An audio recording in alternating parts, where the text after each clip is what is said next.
I will turn it over to Corey and Jan. Hi, everyone. We are so excited that you are here. Again, for those of you who are just continuing to pop in, this is a recorded session. So if you don't want your beautiful faces on the recording, feel free to turn off your camera. My name is Corey Holmes. Thank you so much, Casey, for the beautiful introduction. That makes me sound fancier than I am. Jan Monroe has the beautiful necklace. To me, she's on this side. Maybe for you, she's on this side. I don't know which side she's on, but she's on the screen as well. Today, we're going to talk about the Arts Educators, basically their sensory-friendly toolkit. And Jess, do you have the slides?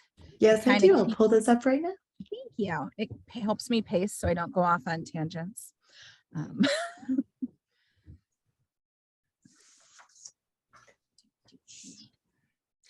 Jan and I, while it's being pulled up, Jan is the founder of a group called Step VA, and we do arts education for adults and students with disabilities in Virginia. I joined her in her work about 8 or 9 years ago. Yes.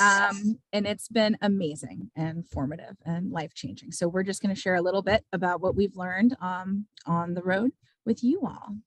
Yes. So this is the Arts Educators Sensory Friendly Toolkit. This is from a camp, this beautiful picture that we did where we had one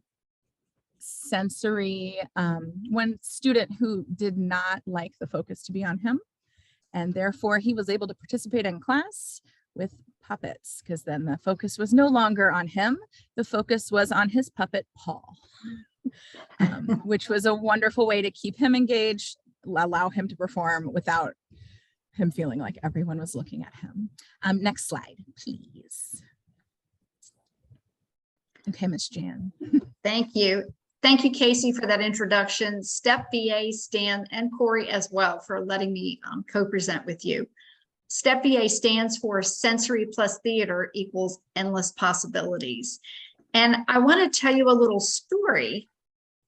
There you go. About 2010, I have 3 children, and we were in a musical theater production, a summer production, and I was there with my colleague who happens to be an occupational therapist. I'm a speech pathologist by background. And so we embarked on this journey, summer fun, inexpensive, let's do a musical. So there were lots of amateur actors.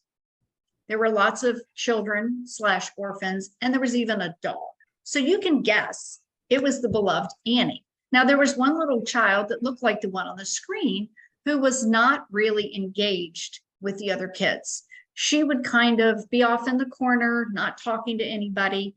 Then she would come back with the group, but she would lay down when they said, it's time to stand up and move forward. Once on the stage, she would stand at the edge of the stage like she was going to fly. Now, you can just imagine that the directors were beside themselves thinking, what is happening? We cannot do this show. We can't move forward with this child, and what's wrong with her? In walks Teddy Bear. Now, if you have children, or even if you don't, you probably have one of these stuck in your closet somewhere. Looks like a typical bear, but it's not. This bear has fishing weights embedded in the back, which provides a sensory support. So just a little extra support to ground the child. We gave it to the little girl, and there's the why of Step VA. We adapted the environment by adding sensory, or by looking through the sensory lens. So we added that, and once we did, she was able to participate in the musical production of Annie, and no one knew the wiser, except we did. You could turn the next slide, please. Now, when we mention sensory, we want to play a really quick video so everybody's on the same page when we're talking sensory.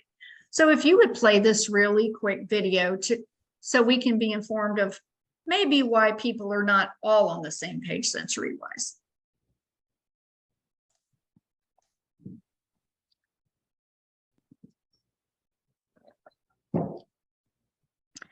And while we're waiting for the video, we'll continue to talk about what sensory is. So our people with disabilities, we always look at the differences. They look different, they talk different, they do things in a odd way, which is definitely not true. Sometimes it's related to our senses. And so children with sensory processing disorders, it's like a roadmap. I'm assuming we're not going to get the video. Is that the case? It's fine. It's perfect. There's a really bad accent in it anyway. It's not. Yes, it's not she's enjoyable. English. But what happens with sensory processing disorder, it generates from your brain and you perceive things differently. So sometimes if things are very strong in sense of smell, you will feel it greater. Sometimes people with sensory processing disorder don't process how we touch them. So by touching them, it can almost feel like we punched them. And that we obviously would not want to do that. So sensory processing, being aware of how our differences are, make it easier for us to move forward in the world. And people with STEP VA definitely understand that. And if we can go back to the slideshow, that would be great. Then I can pull up the next slide. That would be awesome. I remember, because I am not medical by nature, and when Jan described it to me, she said, when you're really stressed, you either go for a run or you get a massage. But both things give you sensory input, right? One is your joints compounding as you hit the pavement, and the other one is someone like, putting pressure on you. And what's released is something that helps you stay focused, stay in the moment, get rid of your stress. So we all perceive things differently. So if you've had a rough day at work and you come home, how do you relieve your sensory stress? Sometimes people take a nap. Some people go for a run. Some people would want to eat because you're providing input. Some people like to chew gum because you're providing input to your senses. So we want to talk a little differently as to having the sensory lens. When we're talking about STEP VA and sensory processing, we look at things through a lens of meeting people where they are. So individually, as we bring in a child or a kid with a sensory processing disorder, we look at them. What are their needs? Are they heightened? Are they under the table? For example, the little girl we mentioned was definitely heightened as she was trying to fly off the stage. So we want to look at that and try to bring them down. Yes, please launch the video. That would be great.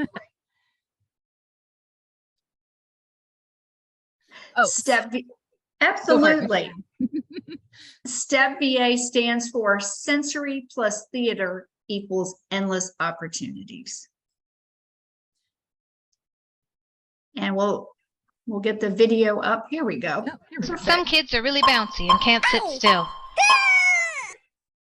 Some kids aren't very coordinated. Some see food as a pile of toxic goo that hurts their mouth and jangles their taste buds. School might be a mysterious place where things don't make much sense. If this sounds like you may have sensory processing disorder, and we're going to explain it here. Your body has 7 senses: vision in your eyes, hearing in your ears, touch in your skin, taste in your mouth, and smell in your nose. And you have 2 movement senses: your muscles and your sense of balance. In sensory processing disorder, these senses don't communicate right with your brain. Think of the nerves connecting your brain and senses as a set of roads. Those roads should be smooth superhighways so that the senses and brain can communicate fast. If you have sensory processing disorder, then some of your roads are bumpy and rough. You can also think of the senses as having a broken volume control. If the volume is too high, you will feel your senses too strongly. If the volume is too low, you won't feel sensation at all. In fact, you'll want more. Some kids overcome these problems as they grow older. Others need help. Help is usually occupational therapy, and it's fun.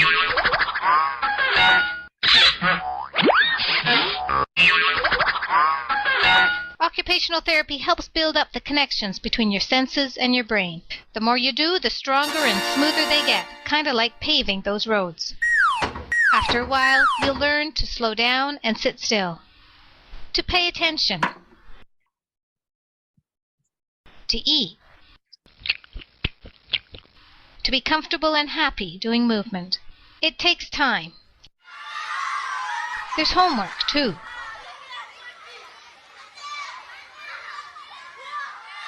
But the more you work at it, the better it gets. Thank you so much. If we can go to the next slide, that would be great.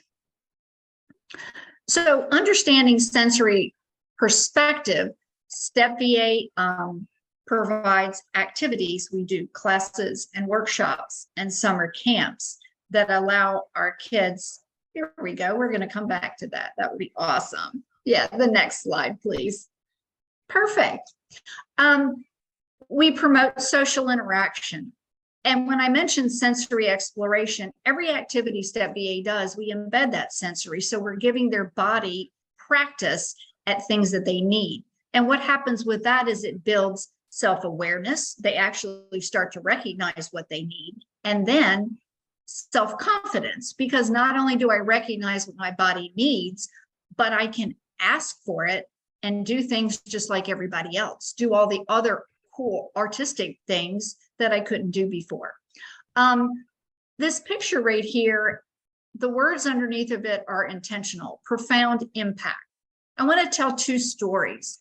The young man on the end in the bill and the blue cape is our Zazu. Now, Zazu has a favorite line in the musical, The Lion King, most people have seen. His line is, "Simba, you're a pain in my tail feathers." And everybody laughs because he delivers it perfectly. He's funny, he's on point. But if you meet him on the street or in the classroom, he's nervous. He visibly shakes. He picks his fingers. He is a mess emotionally and socially, and so filled with self-doubt. The day of his performance, his premiere, he's backstage hyperventilating almost. He's sweating, he's red-faced, he's so nervous. I said, go out and deliver my favorite line. So he goes out on stage and he delivers it with perfect timing and a round of applause. He comes back off stage and I give him a huge high five. He stops, he turns around and looks at me and he says, I said, that was awesome. And he said, I killed it, with more confidence than I've ever seen. I want to tell you another story. The young man two over from him with the glasses is Mufasa. Now, Mufasa is an 18-year-old man with autism. And if you know him, I've known him for years, he has zero perspective other than Thomas the Tank Engine, anything pizza. And if you show him oranges or any kind of fruit, he's out the room. His perspective is very focused on his interests and his interests alone. So driving home from rehearsal one day, he looks at his dad and he says, hey, Dad, were you ever afraid for me when I was a little boy? And his dad said, oh, buddy, all the time. You were a runner. You used to climb on things. You did everything unsafe. I was terrified for you. He looked at he goes, why do you ask, son? And he goes, well, kind of like Mufasa's worried for Simba. Profound impact. Sensory plus theater equals endless possibilities. There's no way possible he would have gotten that without this experience. Could we please have the next slide? Thank you. So who are people with STEP VA? We're people with disabilities. We serve all ages, primarily 6 through adults. Our professionals that we utilize on a regular basis are speech pathologists like myself, occupational therapists, physical therapists, music therapists, special educators, and anyone that has a skill in the art, teaching the arts, which is how we get Corey. And that was one of the best deals we ever made. We utilize volunteers age 13 and up, and we're shaping the next generation of helping professionals and artistic professionals.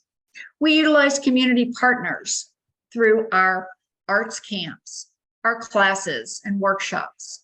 We're currently registering teens and adults for a SAS class. It's called Self-Advocacy and Social Skills Out. So what that means is we're going out into the community, working with parents, working with our participants to get both perspectives of what it's like to actually do things in the community. And some of our community activities are open mic nights. We have a blast going out in the community and just enjoying music. We all have our own personal preferences of music, but a lot of our people with disabilities are quite talented and want to showcase and share their music with you as well. Could we have the next slide, please? Thank you. How it all works. We mentioned sensory. We saw the video of sensory, and I'll bring in Teddy Bear.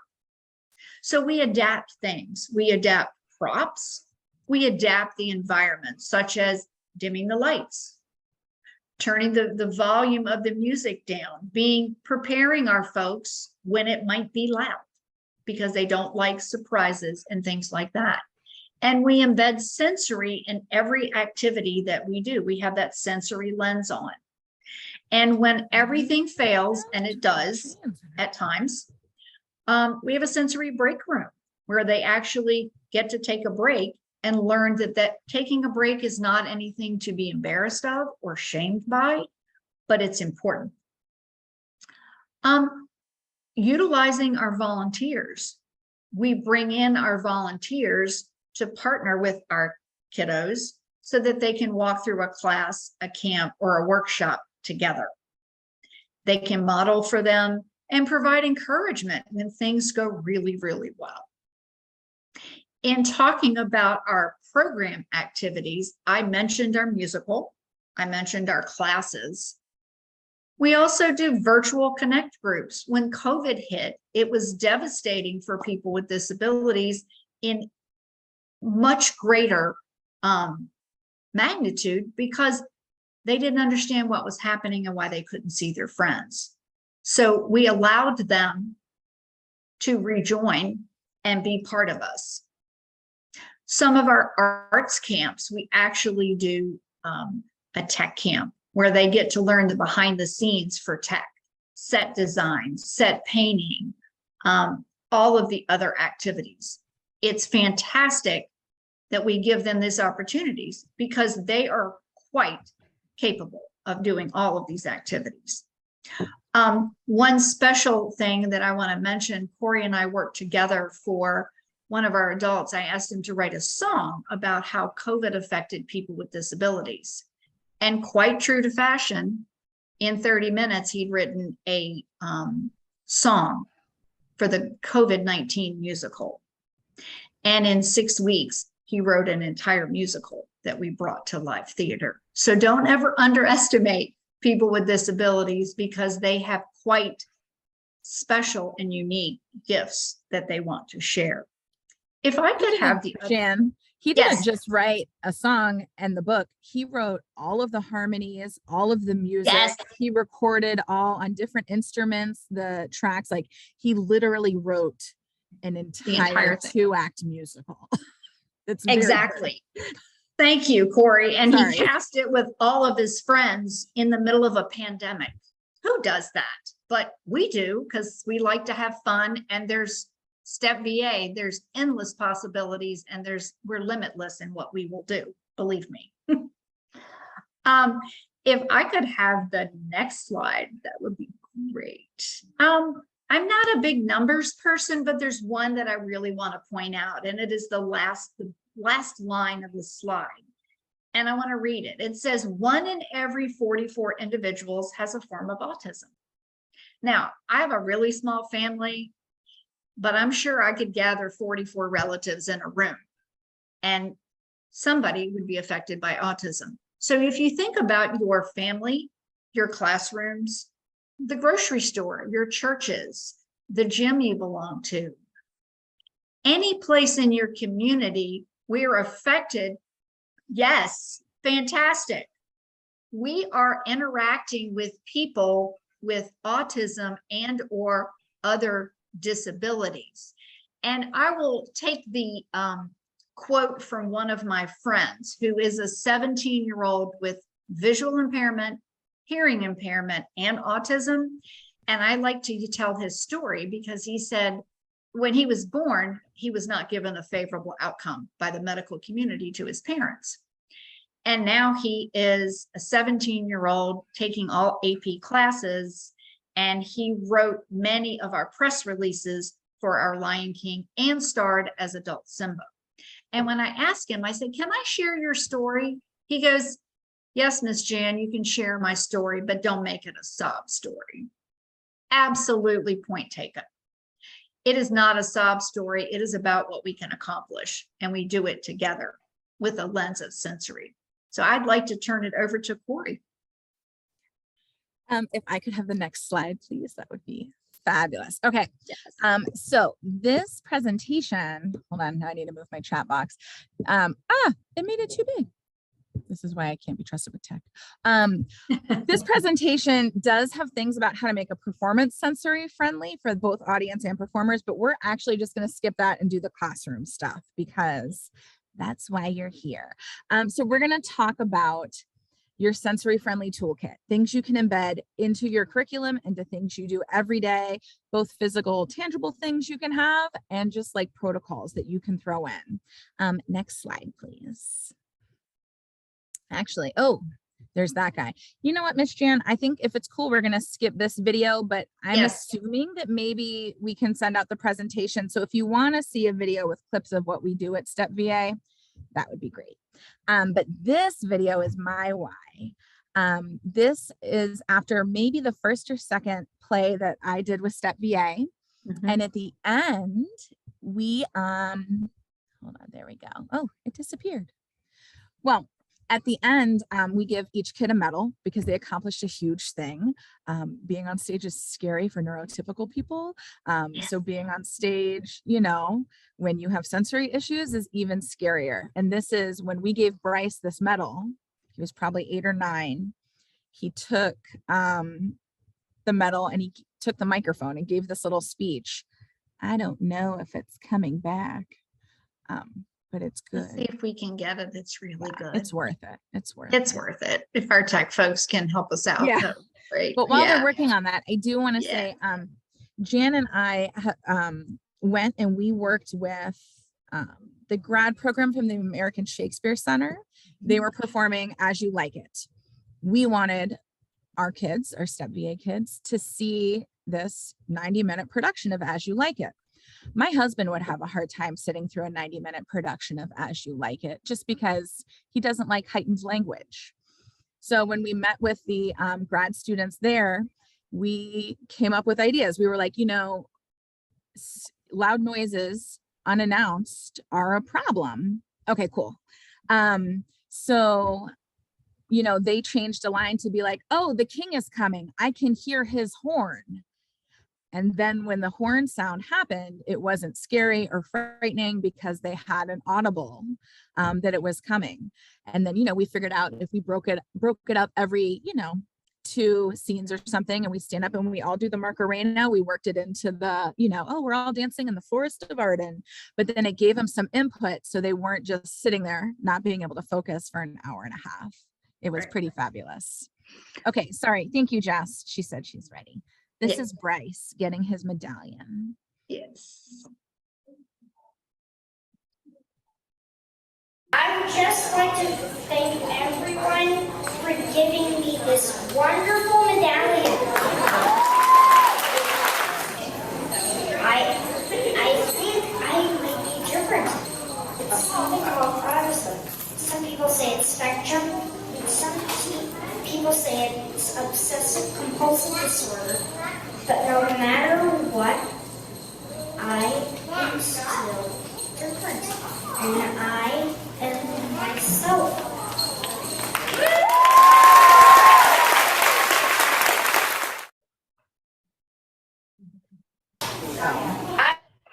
he just graduated from high school, but He I did. still watch that video when I need to remember why I teach theater to everybody, because Yes. being able to own that you are yourself, different or not, is so important. Okay, fabulous. Jess, if you have the next slide, that would be amazing. Fabulous. Okay, so actually we are going to skip this slide because these are things about sensory friendly performances, and some of them, you know, they will be here for you if you want to take a look at the slideshow later. They're very helpful, but not what we're talking about today. So I think we're going to slip this one and the next one. Thank you. Okay, integrating sensory practices into your workshops and education. Next slide, please. Fabulous. This is what I'm calling the Spark Survey. A colleague and good friend of mine, Eileen Huber, says that she does this to create with neurotypical actors. It's similar to what Step VA does with our students. When they sign up, we're like, to the parents, tell us something, tell us about your kids, right? Oh, Joey doesn't like the color green. Joey is terrified of skunks. These sort of things. And then our teachers know, you know, if we're painting or whatever, and Joey has a reaction, this is why. But Eileen takes it a step further, and I love it. She has a questionnaire after the show is cast that is not mandatory. You can fill out some of it, you can fill out none of it. She also sends her own answers along with it, so that it's not like she's holding all this power and, you know, you don't have the same. But her questions are things like, if you're embarrassed, how do you like to be approached? Or if you're having a bad day, do you like physical contact? Do you like to, you know, be left alone? Do you like some one-on-one time? What are some behaviors in others that can make you shut down? These sort of questions that help us all know each other better can really help us when we're working with our students. If I know that a student doesn't like anyone in her personal bubble, I know that when I'm having a one-on-one with her, I will not touch her or get in her face, and then she will listen to me and I will be able to listen to her.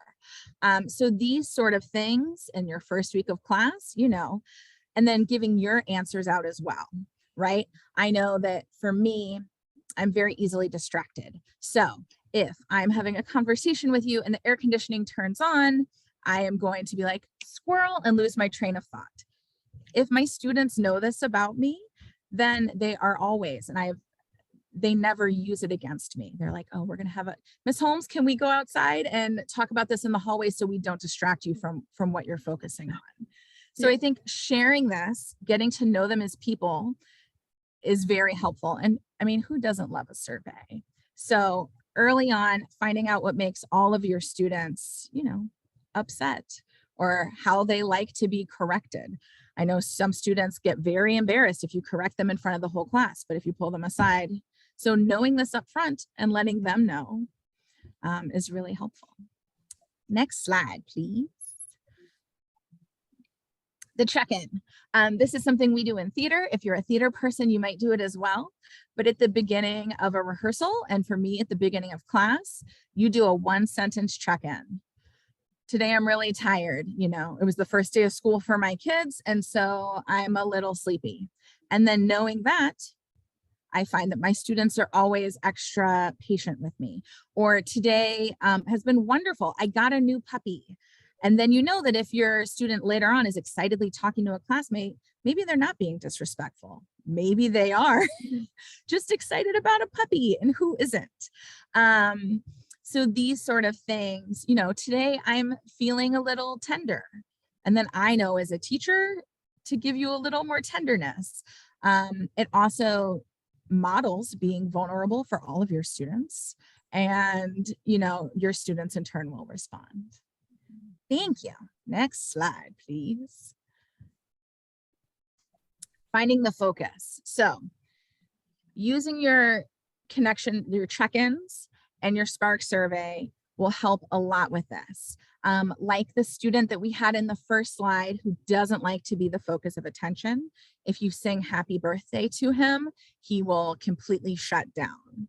If you, even though he wants to be included, if you focus on him because he's doing something right, if you're like, hey, you know, look at Xavier, he's doing great, he will shut down, does not want people to actually look at him, though he wants to be included. So see which of your students want to be seen and allow them to be seen, and see which of some of your students do not want to be seen and find ways for them to participate without feeling seen. And through that, they will feel appreciated and seen in their own way. I know that was a lot of the word seen. I hope it made sense. Corey, there was a Yeah. question in the chat that Maria had regarding the link for the Spark survey. Will that be provided? Oh, I can provide it. I think it might be on my other computer, but is it possible if I provide it to send it out to participants later? I'm sure that will be a possibility, but I just wanted to address her question. Thanks. Yes, thank you. Sorry, Maria. Yes, I will send that out. Fabulous.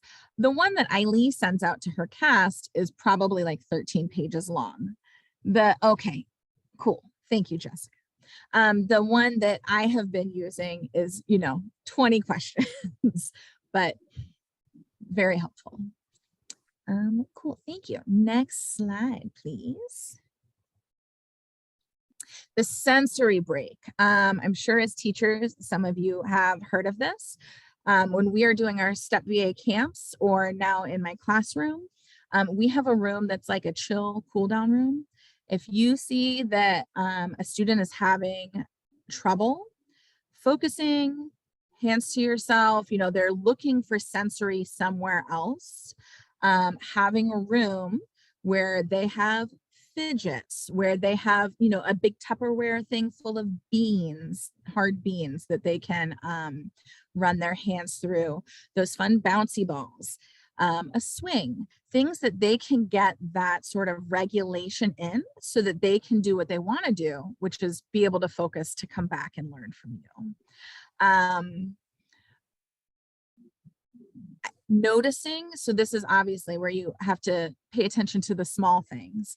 I will be teaching a ballet class, and I know that the minute I have a student, the minute her hair goes in her mouth, I'm like, okay, cool, time for a sensory break for you, so why don't you, go with a trusted friend into the hallway, because I don't have a sensory room in the ballet studio, and you guys are going to do some wall push-ups and maybe have a competition for 30 seconds and come back in, and then that girl can come back in and finish her plies. I've also found that if you're doing theater, drumming out things like iambic pentameter is wonderful. I've had great success with sensory seeking students who just love iambic pentameter because it's that easy rhythm, and finding that beat is fab. Thank you. Next question, please. Next question, next slide. Cool. Social stories. I will not watch movies that feature a dog because I know that dog is going to die and I am going to cry, and I don't want to be vulnerable during my TV time. But that happens on such a huge level to so many of our neurodivergent students. They want to know what's going to happen. It's so easy to help them. If you are reading something in class, if you are reading a play, don't keep the end a secret for your students who need to know. Go ahead and front load them a lovely bulleted list, these cute little like 3-panel, if I know that Macbeth is going to die, I probably shouldn't have said that. I'm in a theater. Salt. I don't want to get attached to him. I mean, he's a horrible person. You shouldn't get attached to him anyway. Coloring books are great for this if you have younger students or just students who like to color. Social stories are fabulous. If you're going on a field trip, let's do some improv games and play act what this field trip could look like. First, we're going to walk into the lobby. You know, the lobby might have people from other schools. We're going to see other groups of people, and that's okay.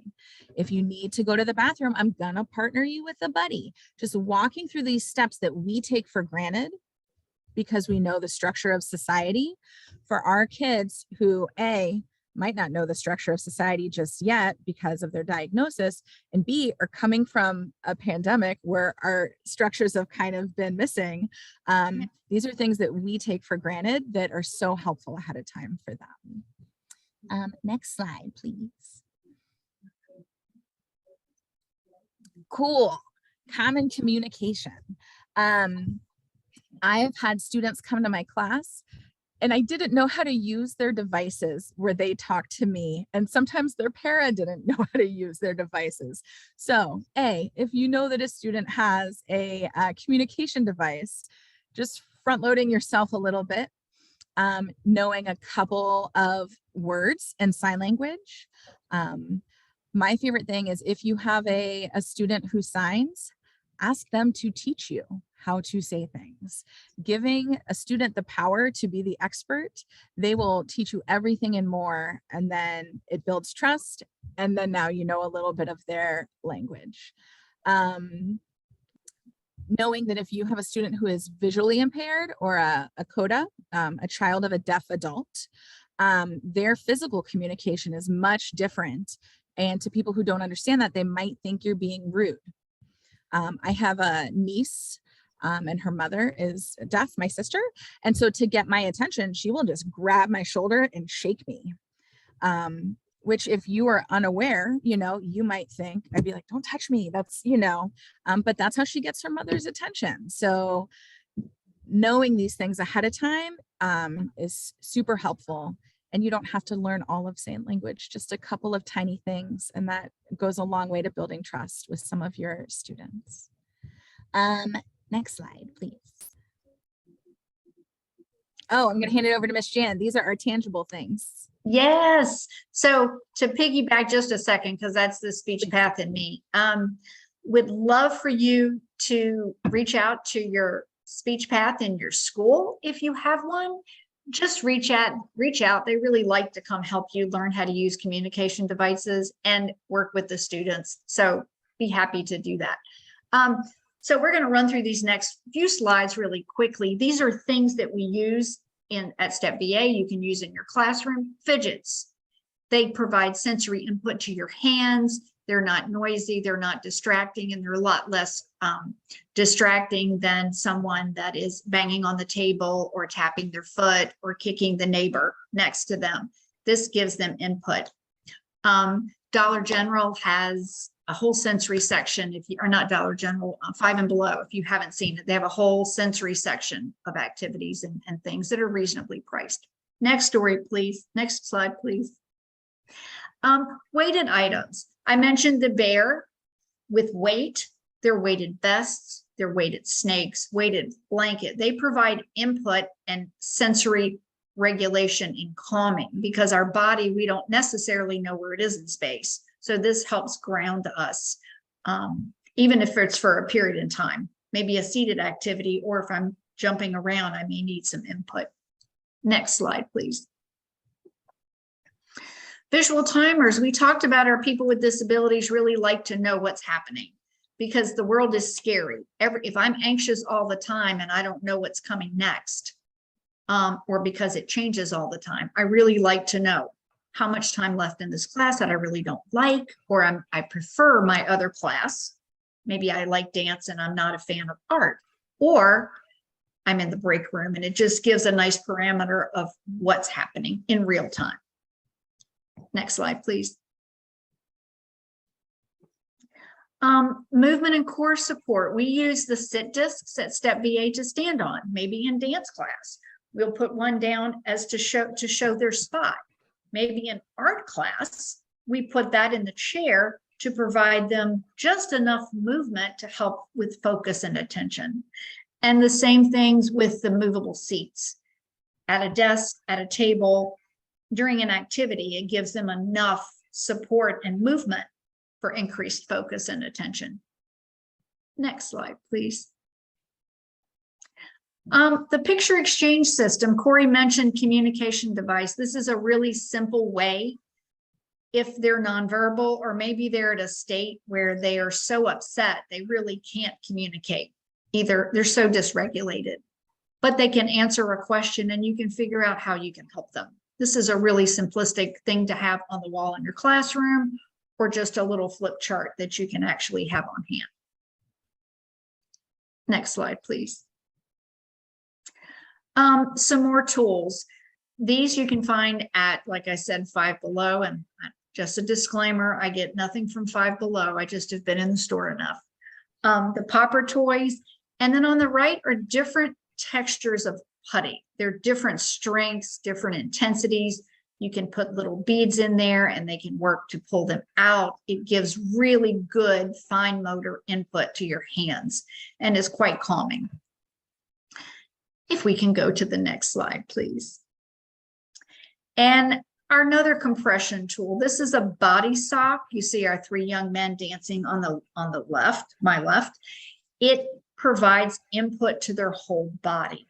The same way with the Lycra tunnel. We use them in therapy all the time, but they can be in the classroom and they're getting full body input, that they're crawling through the tunnel and they have to work, and it calms them and regulates them so that they can participate.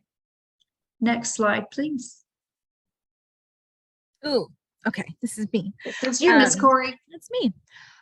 Boundaries for the sensory seeking. So you're going to have some students who are sensory seeking. You're going to have some who are sensory averse, and you're going to have the wonderful students who are a little bit of both, right? They want to hug one student, but they don't want anybody else touching them. So if your student is sensory seeking, what you're going to want to do is find limits for them and make sure they are super, super clear with consequences, just like you would for a neurotypical student. We had an art teacher who, for a visually impaired student, she put pipe cleaners around, she like went ahead and glued them around where the coloring was, so she could feel if she was coloring outside of the lines. So that is a very literal sense of setting boundaries, right? I saw someone had a question about, hip hop students. I'm a big fan of those plastic floor dots, and be like, this is your spot. For this one whole song, you have to dance, within a foot of this dot. If you go further than that, make sure, because for all of us, when we're wondering what the limit is, it makes us uneasy. So let's just take that away, that wondering, and let them know where the limits are. And then also grounding for the sensory seeking, right? The weighted vests are great. The bear with the fishing weights are great. They now make anxiety hoodies that are weighted hoodies. So those are fabulous. Or breaking up longer lessons, longer things, watching Shakespeare, ballet bar, breaking them up with something that gives it that input, and not just for that student, for all your students. Next slide, please. Buffers for the sensory averse. So these students want to feel distant enough, right, so that they don't get overstimulated. We had an As You Like It coloring book, so that when our students were watching As You Like It, one of our students, who didn't want the cast looking at him, he didn't want to be seen looking at the cast, he started coloring until he felt safe enough. He was paying attention. He didn't miss a word. He was just looking down and coloring. And then when he felt safe enough in the structure of the play, that coloring book went away and he paid attention for the whole hour and a half. Frequent errand breaks are great, right? Or sensory breaks. And then allowing space for slow activity chunking, so that the student becomes gradually desensitized to whatever it is they don't like. And you let them be in control of that, right? If Joey doesn't like the color green, then in art class, you're like, okay, today, one thing on your page has to be green. I don't care what it is. It could be a dot, it could be a line, it could be a leaf on a flower, but that's it. You choose what the one thing is. And then they choose, you know, and then maybe the next day, 2 things have to be green. You can choose what they are. They could be 2 dots, they could be 2 leaves, but allowing them to take control and ownership over that gradual desensitization will go a long way. Next slide, please. Cool, your crew. I don't know if as teachers, sometimes an amazing para can make or break what you're trying to do in that class. So just make sure that they have the buy-in first. When I'm doing stuff with Step VA, it's great because we have these volunteers who we have trained. And so when they buy in to help you, you know, it seems like a little bit more work up front, but it's working smarter. So just making sure, you know, when the para comes in, today we're going to do this. I would love it if you could accomplish this, this, and this, you know, or if you're working on something specific with a kid and maybe his case manager, you know, really reaching out and making sure everyone has bought into your goals together. Next slide, please. Cool. You have 3 responsibilities. 1, no judgment, right? Allow everyone to just be who they are and where they're at. Nothing anyone does is meant personally forever. It might feel personal in that moment. Oh, fabulous. I will answer that in 1 second. And then identify what is the thing you love about your subject. You know, I love the fact that theater is just grown up play. If you can get across the one thing you love to these students, then you've covered your responsibility. And then responsibility 3 is just be flexible. I know some days we go in and we want to get done this, this, and this, but as we all know, especially after the past couple of years, that might not happen. Next slide, please. And let me pull up that question. Breakout rooms. Honestly, some successful ways that I've been able to connect with a para for me is I know that a lot they're overworked and underpaid. The SPED teachers are overworked and underpaid. So sometimes I literally will just make a to-do list for the para. Like if today you can, you know, make sure that if Joey's getting upset, you know, that maybe we go outside and blow bubbles with a bubble wand to make sure that he is breathing. Or, you know, if today we can just have him make 1 dot of green. If they know what my goals are, then they always will try to not always, but hopefully they'll try to help me out. Yes. Corey and Jan, I just want to kind of give you guys a time check. We have about 8 minutes left, but about 5 really for the presentation. So just to kind of give you a time check. All right. Okay. Well, let's go ahead. What we're going to do, I don't know how many, well, Miss Jan, if we only have 8 minutes left, We can just do it together. Yeah, We can just we'll do it together as a group. Yeah. Okay, this is a scenario, right? We have a 12-year-old boy in the classroom. He is moving around the room in repetitive patterns with increasing speed. He begins hitting his hand on the wall, and then he increases to hitting his body. He bumps into his peers in an intentional, but not like a threatening way. You notice that his shirt collar is wet from him chewing on it. What are some things that you would do in this moment that would help regulate this boy and allow him to remain part of your class? We want to open it up. We want to open it up for questions. And if you see any patterns in this scenario of types of behavior, we talked about sensory seeking, we talked about dysregulation, we talked about shutting down. Kind of where do you think he falls in that?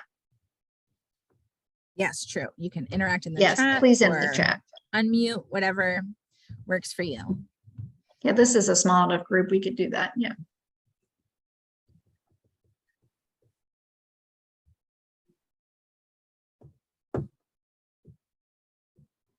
Does anybody have any thoughts about? Ooh, let's see. Sorry. He may benefit of a toy to hold and fixate on so that he makes safer choices. He's sensory seeking, perhaps having a fidget to manipulate would help. Absolutely. Make his Absolutely. movement of creative use in the class and allow it to be a benefit. Yes, if it seems like he is needing that movement for attention, give him a task in that class and let him shine. I would, in my hip hop class, we do rhythm circles.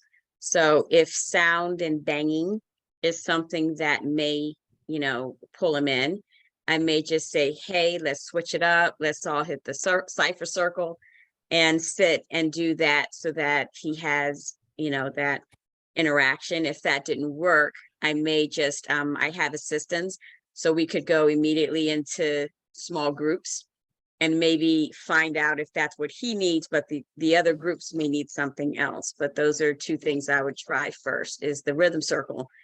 And if that didn't work, I would go to the small groups. That's great. A rhythm circle is great for refocusing everybody. That is always one of my go-tos as well. Time to make that rainstorm. Exactly. Giving him the control and the power to make changes, because something is really overstimulating him, and he is needing that input, and he is very dysregulated. So any kind of regulation, full body movement would be great. Fabulous. Okay. If we could go to, let's see, we'll skip the next two. Yeah. So that we have time for, and then if you could, yes, excellent. Do you have questions we can help you with? Yes. Now it's definitely an open forum. So we had one question in the chat that I'm not sure that you directly answered. And it was Maria who had asked about fidgets that were specific to a hip hop dance that could be used for a hip hop dance class. You had mentioned the dot scenario and sort of like that space regulation, but do you have any suggestions regarding specific fidgets that could be utilized? I mean, they have fidgets that almost look like barbells. So you can really like grip, and then there's like extra material here.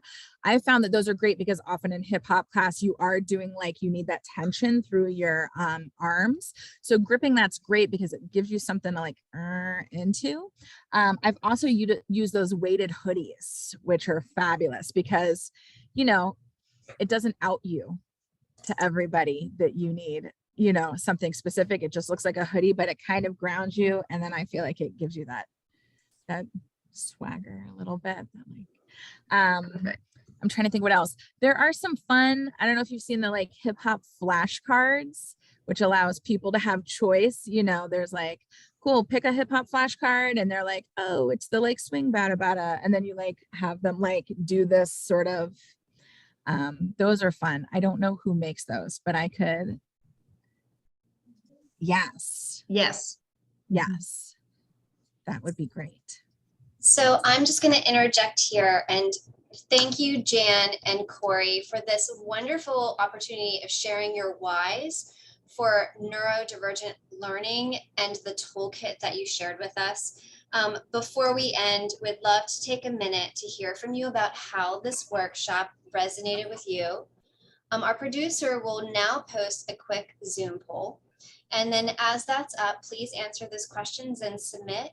And then the 2022 Mid-Atlantic Teaching Artist Virtual Retreat is a co-sponsored project of the Mid-Atlantic Arts Agencies in partnership with the National Endowment for the Arts and the National Assembly of State Arts Agencies.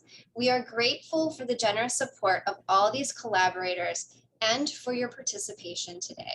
So thank you, and we're looking forward to seeing you tomorrow for day 2 of the Mid-Atlantic Teaching Artist Retreat.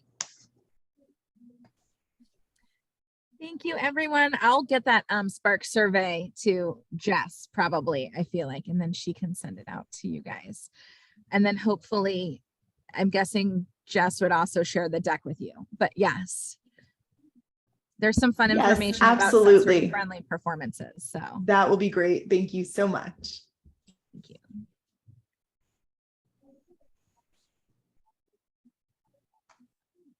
And So we're just with gonna finish that, up you our, can join the link to the conclusion for today, which will be in the agenda that you can access. So thank you for joining us. Thank you very much. Thank you. thank you so much. I'm going to close out the poll. Thank you to our speakers, our wonderful hosts, and to everyone who participated in the chat. We look forward to seeing you at our closing session and also tomorrow. Thank you. Thank you.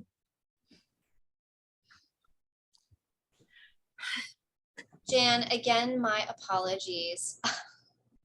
You're I fine. completely blanked. I'm sorry. You were fine. You were totally fine. So I didn't say my famous line, expect the unexpected. So when your slideshow doesn't show up and you're like, okay, we're just going to wing it. I Just can wing talk. it. And then my kids like, That's okay. And then I Thank- heard my dog barking and my husband has the TV on. I'm like, I need to go in a closet somewhere and make a full sentence, but it's totally fine. We're good. That is a-okay. I'm going to end this meeting. Thank you so much. We'll see you in the closing. Thank you all. Bye.